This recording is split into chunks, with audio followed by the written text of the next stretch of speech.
لەو کۆبوونەوەیە بابەتی سەرەکی کۆبوونەوەکە بریتی بوو لە ڕێخستنەوەی دەوامی قوتابخانە و خوێندنگەکان بۆ ساڵی خوێندنی 2023-2024 بە کۆدەنجی ئەنجومەنی وەزارەتی پەروەردە بڕیار درراوە پاشتر تەفاسیلەکەی وردەکاریەکەی لە ڕێگەی گشتاندنەوە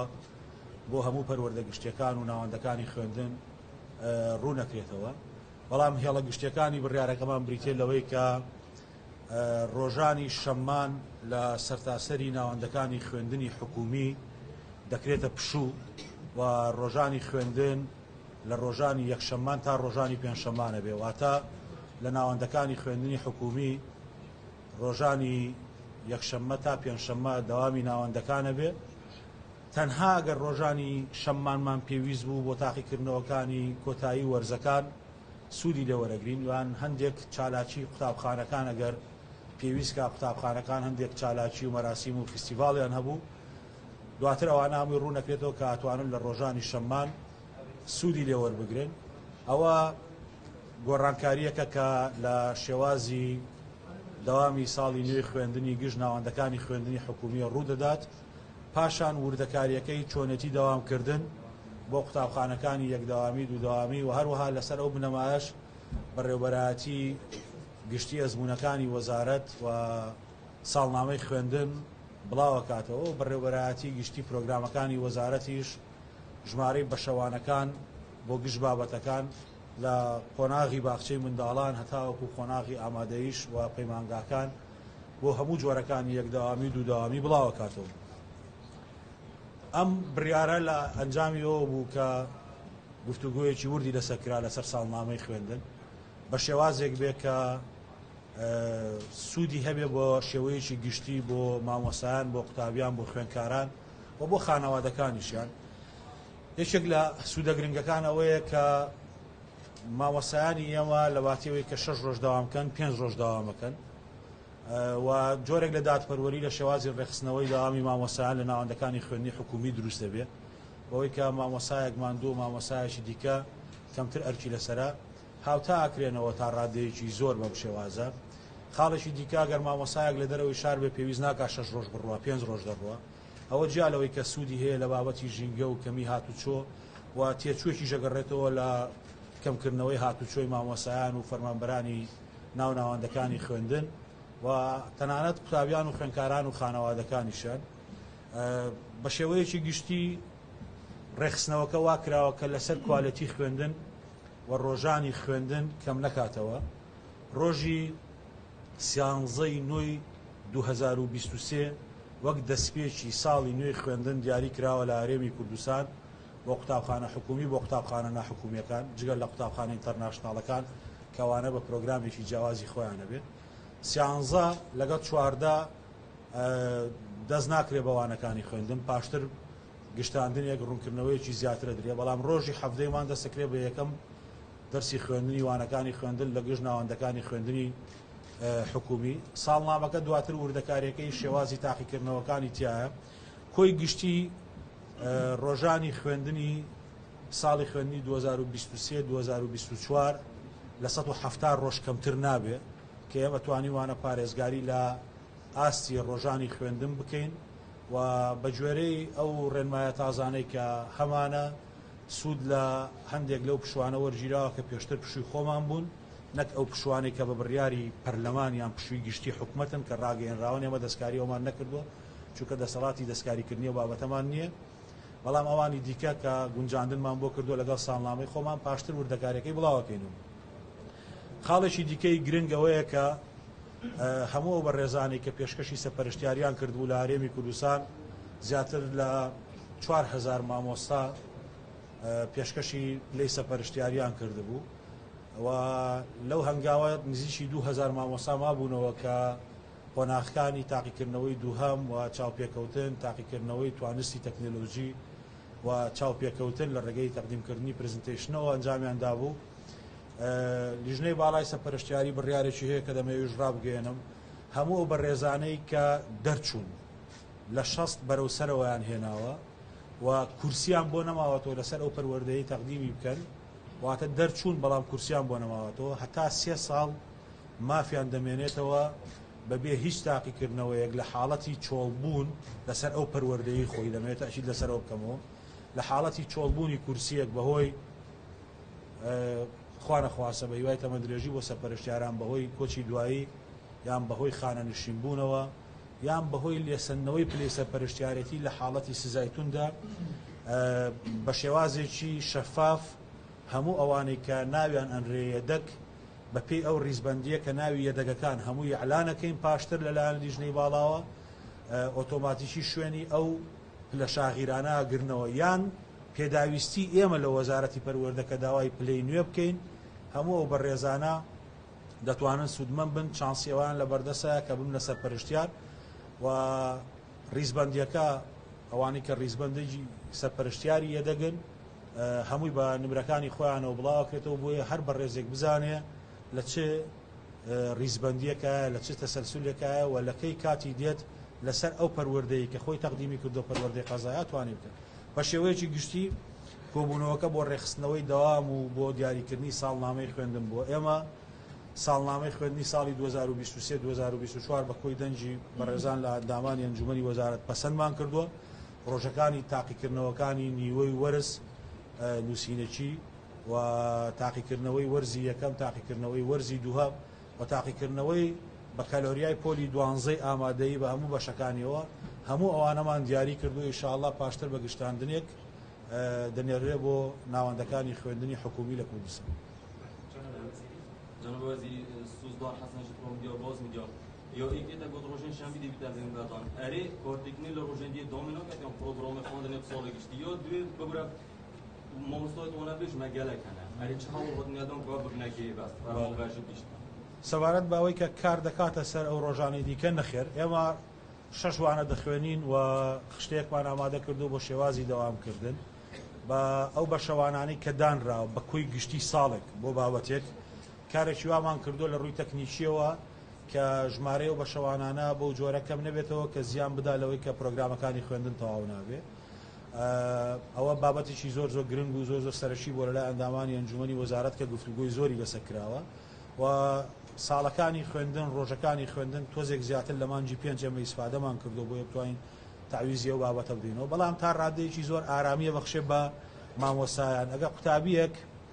بە مامۆسایان و بە قوتابیان و بە کەسوکارەکانیان ئەگە قوتابی خوێندکارێک لە ڕۆژی پێنجشەممە داوامی دوانی وەڕوان بێت بە ڕۆژی شەمە بەیانیانیش بێت کاتێکی زۆر کەمی لە بەردەسایە بۆ ئەوەی کە بچێتەوە بە قوتابخانە ئامادەکردن یان سوود وەرگرتن لە پشوو ئێستا ئەوەی نییە ئەگە قوتابیەک لە شارێکەوە بۆ شارێکی دیکە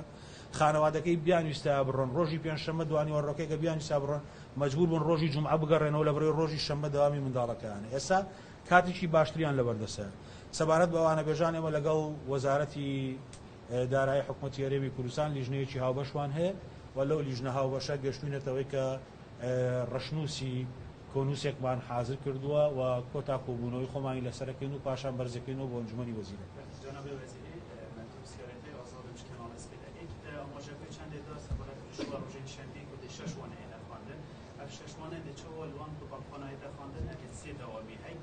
بسیار من یادوی و یاسا پرونده کو پشتی 6 11 2022 در شو ارید هدا جبهه گیره چونکی پارلمان ها باشاندن سەبارەت بە ئەوەی کە ئەو بابەتانە چۆن دەخوێنرێت لە قوتابخانەکانی سێدەوامی ئێمە لە بیداەتی کابینەی نوێیەم لە دەی حوتی 2019 139 قوتابخانەی سێدەوامیمان لە کوردستان هەبێت ئێستا ئەو ژمارەیەوان دابەزاندۆ بۆ 6 قوتابخانە بە چەند ئاڕاستەیە کارەکەین بە شێوەیەکی سەرەکی دەستگای خێرخوازی بارزانانی ئێستا لە ناو پرۆسەکەن کە 127 ژوور بۆ ئێمە دروستەکەن لە کەلار لە سلێمانی لە دەربەنیخان لە ڕاپەڕین لە زاخۆ لە سۆران لە دوهۆک لە هەموو شوێنانە ئێمە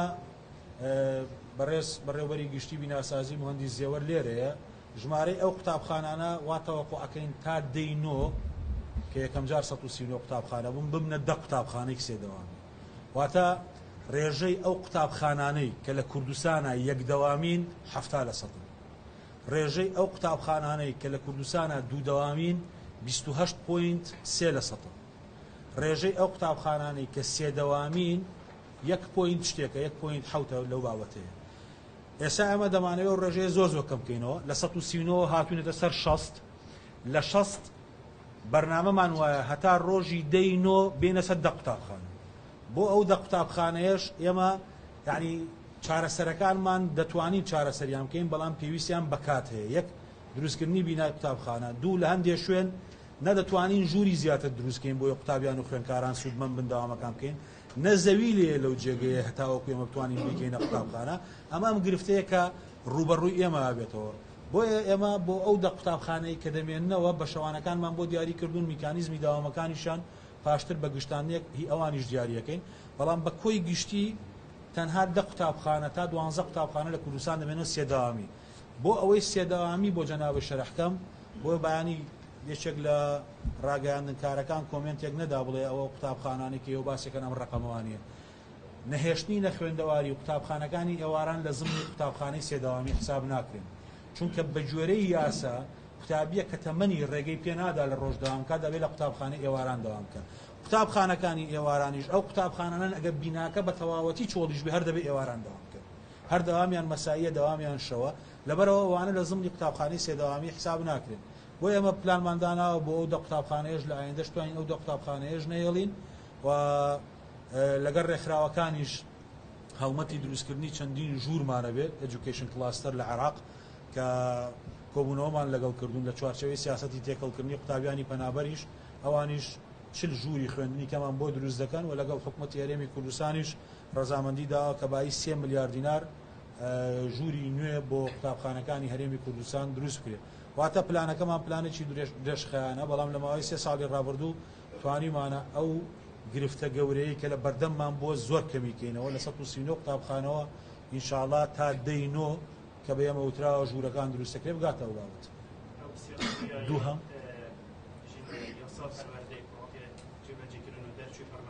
بەڵێ ئێمە لە پرۆژه ئاسای پەروەردە لە وەزارەتی پەروەردە لە ئەنجومەنی وەزارەتی پەروەردە بە ئیجماع ئەو پرۆژەمان پەسەند کردو دواتریش لە حکوومەت بە ئیجماع پەسەند کراوە دواتریش لە پەرلەمانی کوردستان ئەوە تەنها یاسای پەروەردە نیە کۆی گشتی کۆمەڵە یاسایەکی دیکەیە کە پێویستە لەسەر ئاسی حکوومەت بڕیار لەسەر بابەتە بدرێ بەڵام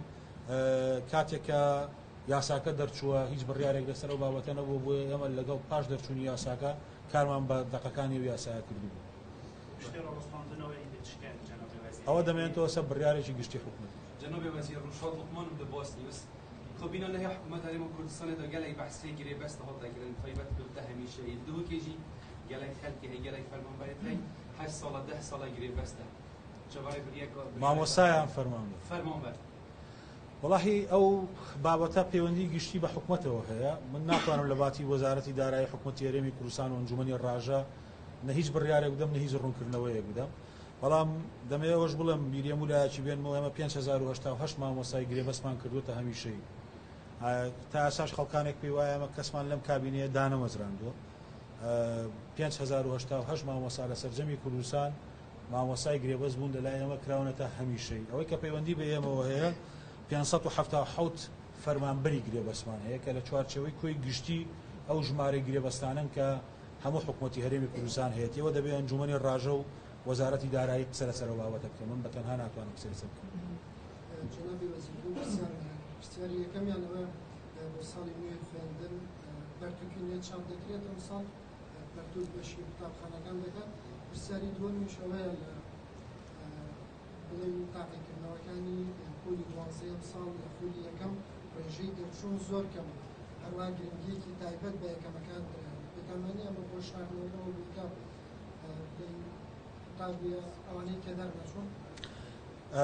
لەسەر پەرتووک من دەمەوێتەوە بە بەڕێستان بڵێم ناو ناهێنم بەڵام لە دەوروبەری ئێمە میزانیەکانیان داهاتەکانیان بە ملیارەها و سەدان ملیار دۆلاریش بەڵام نەیانتوانیوە یەک کتێب بۆ 13-14 ملیۆن منداڵیش تەواو بکەن ساڵی پار ئێمە کتێبمان بۆ ناوەندەکانی خوێندنی خۆمان تەواو کردووە و نەمانێشتەوە پرۆسەیە پەچی بێ ڕای توانای سنوورداری دارایی حکوومەتی هەرێمی کوردستان بۆ ئەم ساڵی خوێندنیش ئێستا بابەتی تەبعی کتێب لە ژێر چاپایە لە کوردستان و نزیکەی 20 ملیۆن کتێب ئێمە تەواوکەین بە جۆرەی ئەو گرێبەستەی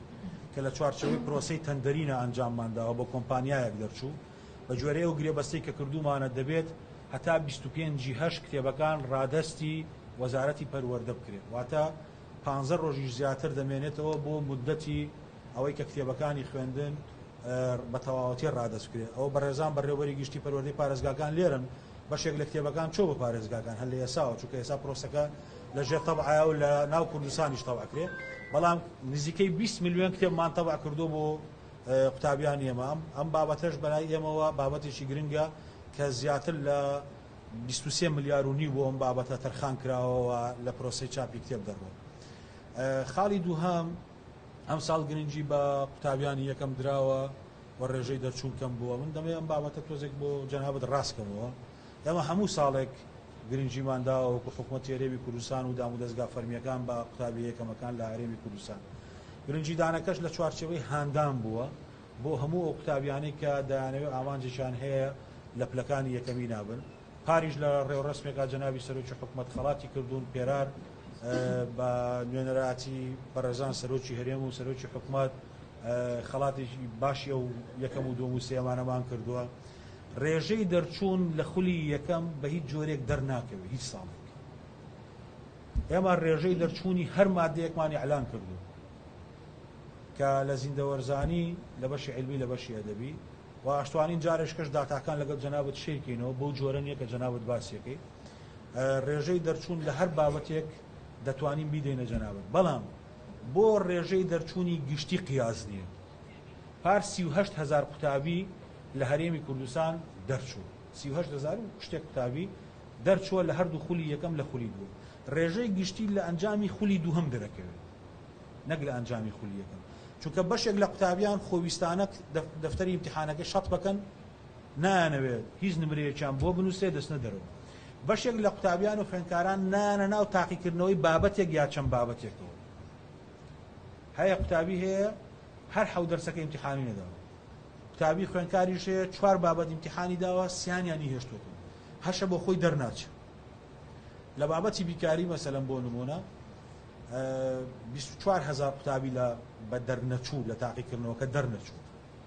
بەڵام ئەوانەی کە شەڵویشیان کردووە مەسەن ژمارەیەکی زۆر بوون نزیکی 12-13,000 قوتابی بوون کە خۆیان نانویستووە ئەنجامی ئەو تاقیکردنەوەی خۆیان ببینەوە خۆیان هەڵگرتوتەوە بۆ دەوری دووهەم لە پاش ئەوەی کە دەوری دووهەم تاقیکردنەوەکەین ئەو کاتە نەتیجەکە دەرەکەوێت چونکە لە ئێستا وەکو وتم قوتابی هەندێکی ناچێتە هەندێک لە بابەتەکانەوە یان قوتابی بۆ خۆی دەڕوات شەتب دەکا یان نمرەی پێویست بەدەست ناهێنێت ئەم سێ حاڵەتە هەیە لەبەرەوە نیسبەی حەقیقی کۆی گشتی دەرناکەوێت زیاتر لە ئێمە دوو جۆر قوتابیشمان هەیە بۆی کە جەنابەت شارەزای بین ئەو قوتابیانەی کە قوتابی خوێندکاری ئاسایین لا ما بێژماران 8,000 قوتابی ئەگەر هەڵە نەبن بەڕێوەبەری گشتی ئەزمونەکان لێرە ئەوانەی کە قوتابی ئاسایین لە پۆلا دانیشتون ژمارەیان 8,000 قوتابیە لە هەموو بەشەکان ئەوانی دیکە یان تەحسین معدلن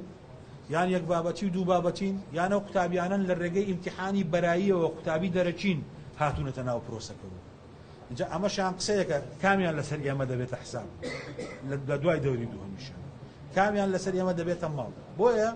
ساڵی پار 38,000 قوتابی خوێندکار دەرچووە ئەم ساڵیش لە خولی یەکەم زیاتر لە 15-16,000 قوتابی لە هەموو وانەکان دەرچووە بەڵام بیرت نەچێت ڕێژەی هیچ وانەیەکمان نییە کە ئەوەندە کەم بێ کە نیشانەی زەعیفبوونی هەموو تەلەبەکانمان نیشان بدە و توانین دووبارەیەکەمەوە هەموو داتاکان لەگەڵ بەڕێستان شێرکەین بەس بۆ ئەوەی ئەنجامێکی دروستت بوێت چەند قوتابی دەرئەچێ و چەندێک مافی تەقدیمکردنی زانکۆی هەیە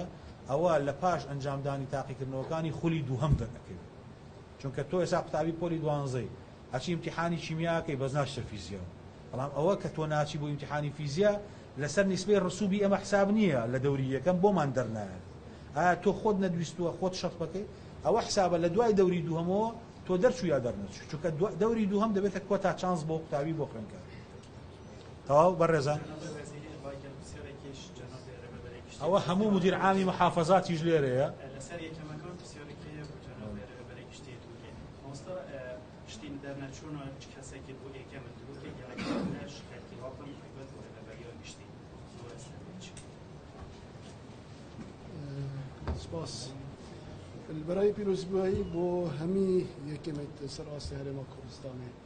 هەمی قوتابینە و هەرێما کوردستانە و هەمی پارێزگا و هەمی ڕێبەرگەی گشتی ما قوتابی سێ هەبوو ئەوش یەکەمەکانە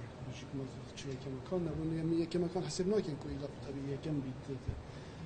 خلاتکردنا یەکەمەکان یەک و دوو و سێ بوون سەر ڕاستی هەرێما کوردستانی ڕاستە یەک قوتابی تەنێمە هەبوو یەکەم لێکت بێ بەری خوبدەیژی بیت نمرت gelekت باشی هەبن لێت بیت چەند پویتێک ئەوە نەکرد بوون ببنە دەرچوێن دوێ یان یەسیە و دووسێ قوتابی نابنە پیڤەردی سەر ئاستی چ پەروەردایان جی سەر ئاستی هەرێما کوردستانێک و ڕێژێت vê پارێزگەیە gelek bilindin yan dikêmin بیت ساڵێکێ لە هەمی ئێک پارێزگە ئێک و دووسێ دەرکەبن یان یەت ئێکی هەمی پارێزگایەکی بن بیت ساڵە دیڤدال پارێزگایەکە دیبن چونکی ساڵێک بوریژدا دیار بوو بیتندێک ساڵەمە یەت ئێکێ هەبووینە و یەت دوێ هەبوونە یەت ئێکێ و دوێ و سی هەرسێ هەبووینە و ئەول سەر وێ ساڵێک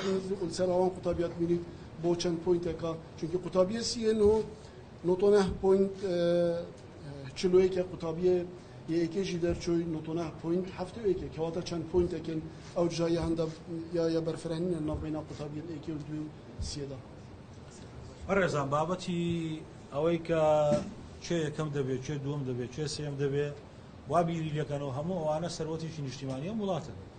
ئەوەی لە زاخۆ یەکەمە بێ ئەوەی لە گەرمیان یەکەمە بێ هەمووی ڕۆڵەیە وڵاتێ ئەمە خاڵی یەکەم خاڵی دووهام من نامێ مفارەقە بۆ بابەتە بێنمەوە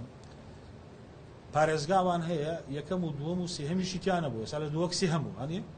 پارێزگامان هەیە یەکەم و دووەم و سێهەمیشی تیانە بوو بەڵام نیسبەی ڕێژەی ئەو قوتابیانی کە دەرچوون لە دەوری یەکەم لە هەموو پارێزگاکانی کە بە ڕێژەی سەدی زیاتریش بەڵام هیچیشی تیانە بوو مامۆستا سۆران لێرە مدیر عامی تەربیە هەڵەبجە مەسەن لە هەڵەبجە ڕێژەی دەرچوون هی قوتابیان لە هەڵەبجە لە پێش هەموو پارێزگاکانی کەوە بوو بە ڕێژەی سەدی بەڵام یەکەم و دووەم و سێهەمیشیان نەبوو بۆیە ئەم قیاساتانە کە جەنابتان باسیەکەن لەلای ئێمە بەو جۆرە قیاس ناکرێت لە کۆی گشتی قوتابی لە پۆلی چواری بنەڕەتی هەتا پۆلی یانزەی بنەڕەتی مەسەن لە سۆران یەکەم و دووهەم و سێهەمیش نەبوو کە لەسەر ئاسی کوردستان بەس لە پۆلی چواری بنەڕەتیەوە کە حساب یەکەین هەتا پۆلی یانزەی بنەڕەتی سۆران یەکێکە لەو بەڕێوەبەرایەتیە گشتیانەی کە ڕێژەی دەرچوون لە هەموو بابەتەکان لە مستەوا پێشەنگەکانە بۆ نمونە سۆران و سلێمانی لە مستەوا پێشەنگەکانە بۆ نمونە بەڵام ئەوە قیاس نییە بۆ ئەوەی کە لەوێ هەیە یا لەوێ نییە لەبەر ئەوە ئێمە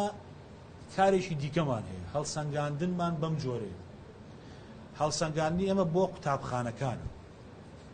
لەسەر ئەساسی شار نییە لەسەر ئەساسی قەزاژ نییە لە ناو دووهۆکە ناین بۆ نمونە ئامێدی لەگەڵ سێمێل مقارنەکەین قوتابخانەکان لە ناو سێمێلا چەندیان لە ئاسی چوارن چەندیان لە ئاسی سێن چەندیان لە ئاسی دوون بۆیە من دوێنێ داتای هەموو قوتابخانەکانی کوردستانم وەرگرتووە و ئیعلانی شەکەین لە مەراسیمێکیشە کە ئێمە چوار ئاسمان هەیە هەڵسەنگاندن بۆ قوتابخانەکەین هەڵسەنگ ئاسی یەکەم دووەم سێم چوارەم باشترینیان پار 27 قوتابخانەمان هەبوو کە ئاسی یەکەم بوو ئاسی یەکەم خراپ ئەمساڵ کارمان کرد بەڕێوەبەری گشتیەکان لەگەڵ بەڕێوەبەری قوتابخانانە کۆبوونەوە کاریان کرد ئێستا ژمارەیە زۆر دابەزیوە بۆ 7 تا 9 قوتابخانە لە 27ەوە بەشی هەر زۆری قوتابخانەکانی ئێمە لە ئاستی سێن لە ئاسی سێن بۆیە ئێمە ئاسی قوتابخانەکانی ئەعلانەکەین ممکنە لە ناو بەڕێوەبەراتی یەک پەروەردەی قەزایە قوتابخانەیەک لەگەڵ قوتابخانەیەش کە ئاسی زۆر جیاواز بێت بۆیە من هیوادارم بەو نەزرەیە بیخوێننەوە کە نەزرەیەکی عیلمی و نەزرەیەکی ئەکادیمیە ئامانجی ئێمەش لە وەزارەتی پەروەردە ئەوەیە قوتابی خوێندکار لە هەر شوێنێک بێ سەروەت و سامانێکی گرنگی ئەم وڵاتەیە لە هەر شوێنێک بەشداری ئۆلمپیاتێکی نێودەوڵەتی بکە یەکەم بەدەستبێنێ دووهەم بەدەستبێنێ سێهەم بەدەستبێنێ هەرچێک بەدەستبێنێ هی ئەم وڵاتەیە خزمەتی خەڵک بکەن ئێمە منافەسەمان نییە لە بینی شارەکانە ئێمە منافەسەمان هەیە ستاندارد بۆ قوتابخانەکان چه قوتابخانەیەک ئەتوانێت خۆی بگەێنێتە ئاسی چوار ممکنە دوو قوتابخانە لە ناو یەک گەڕەکە لە تەنیژ یەک بن یەکیان ئاسی دوو بێ یەکیان ئاسی چوار بێ ئەمە لەلای ئێمە گرنگە ئاستی قوتابخانە بەرز بێتەوە بە شار نییە بە قوتابخانەیە چونکە کە توانیمان ئاستی قوتابخانە بەرزکەینەوە بە شێوەیەکی گشتی دادپەروەری بۆ قوتابیان و بۆ خوێندکاران و بۆ پرۆسەی پەروەردە بەدیێنی بۆیە پێوەری ئەمە لەو جۆرێ ساڵی ڕابردووی یعنی بەشێک لە قوتابخانەکان گلەی ئەوەیان دەکرد کە گەرمکەرەوە لە نێو قوتابخانەکانانی ساڵ چیەک وەڵاهی بەڕێزان ئەزانی پرۆسەی پەروەردە زۆری پێویستە باس منیش دڵنیاتانەکەم 10 ساڵی شەوێ وەکو ساڵی پارشت بۆ قوتابخانەکانی کوردستان نەکڕەوە 10 ساڵیش ساڵی پار بایی 20 میلیارد دینار کەلوپەل بۆ ناوەندەکانی خوێندن کڕە نۆ عنسوری ڕئیسی بوون زۆپا گەرمکەرەوەیەکێک بۆ لەوانە موبەریدەیەکێک بۆ لەوانە داتاشۆ وایت بۆرد 52,000 بەس ڕحلەمان کڕیوە لە سەرتاسەری کوردستان تەوزیعمان کردووە 20,000 وایت بۆرد بە پەروەردە گشتیەکانە تەوزیع کراوە 5,000 لاپتۆپمان کڕیوە لەواچێ بڵم 10 ساڵیشە 5,000 لاپتۆپ بۆ وەزارەتی پەروەردە بۆ ناوەندەکانی خوێندن نەکراوە ئەمەی ئێمە کردومانە واجبمانە زیاترمان پێویستە بەڵێ زیاترمان پێویستە بەڵام تەنها نابێت نەقسەکە لەوەیە ببینێ ئەگەر لە جێگەیەک لە شوێنەکەم و کوڕیوانەوە وەڵام من دڵنیاتەکەم ئەم ساڵیش بێتەوە ناتوانین 100% تەختی هەموو پێداویستیەکان بکەین لە کەم و کوڕیشمانەوێت بەڵام بە هەمان ئەندازە ئێمە هەوڵ ئەدەین بە هەمان ڕۆحێت هەوڵ دەدەین پێداویستی بۆ ناوەندەکانی خوێندن دابینکەین بەڵام جەنابە دەزانی ئەوە ئێمە لە مانجی حەوتین و تا ئێستا بەغداد دیار نییە موچەی ناردویانەی ناردوو کامە سەرەتاییترین مافی ئێمەیە بۆیە دۆخی ئێمەش ئێستا وابەستەیە بەوەی کە تا چەند بودجێ عراقی جێبەجێکرد ئەم پرۆسانەش لای ئێمە پێی ئەچێ کاتی ئەوێت تا ئەوکو ئەم شتانە دابینەکەین بەڵام من یەکێک لە هەرە شانازیەکانمەوەیە کە ساڵی پار جەناوی سەرۆکی حکوومەت 20 میلیارد دینار تەنها بۆ کەلوپەل بۆ پەروەردە تەرخانی کردو نزیکی 5,000 داتاشۆ نزیکی 4-5,000 موبەریدە 20,000 وایت بۆرد 52,000 ڕحلە ئەوەی کە پێمان کراوە تەختەیەکی باشمان کردو جا لەوەش پەروەردەکان بۆ خۆیان کردویانە وەزارەتیش کردوێتی خەڵکی بەخشەر و دڵسۆزانی ئەم نیشتیمانەش لەگەڵمان نابوون ئێستا ئەگەر مقارنەیەکی بەڕابردوو فروقاتەکان کەم بۆتەوە بەڵام کەرتی پەروەردە پێویستێتی بەڵە پێویستێتی زیاتری پێویستە بەڵە زیاتری پێویستە بەڵام ئەمە دەبێت لەگەڵ ئیمکانیەتی ئێمە بگوزێت بۆی ئەمە وعدێک بە خەڵک نادەین کە نەتوانین جێبەجێکەین دەڵێن ئەوەی کە توانای دارایی حکوومەتی هەرێمی کوردستان ڕێگە بدە بۆ ئەوەی کە کەرتی پەروەردە پێداویستەکانی دابینکەین دڵنیابن درێغی ناکەین و عەقڵیشمان پێشکە کە پێداویستەکانمان چین کاتێک کە لە شوێنە نەقسمان هەیە نەتیجەی ئەوە نییە کە نایزانین دەیزانین بەڵام توانادارایەکان سنووردارن ئەگەر نا پلانمان هەیە بۆ نەهێشتنی سێدەوامی ئەگەر ئیمکانیەتی دارایی باشمان هەبێ وەکو حکوومەتی هەرێمی کوردستان ئەتوانین لە ماوەی 2 ساڵە پلاندانین قوتابخانەی دوودەوامیش نێرین بەڵام ئەمە بە قسە ناکرێت بە ئیمکانیەتەکرێت بەواکرێت تۆ بودجەیەکی گەورەت هەبێ ئێستا ئەولەوێتی ئەم حکوومەتەی ئێمە دابینکردنی موچەیە بەڕاست دەبێت ئەویان تامینکەین پێداویستەکانیش بەسەر هەموو کەرتەکانی دیکە بە جۆرەی توانایی دارایی حکوومەت دابەش دەکرێت دووبارە سوپاس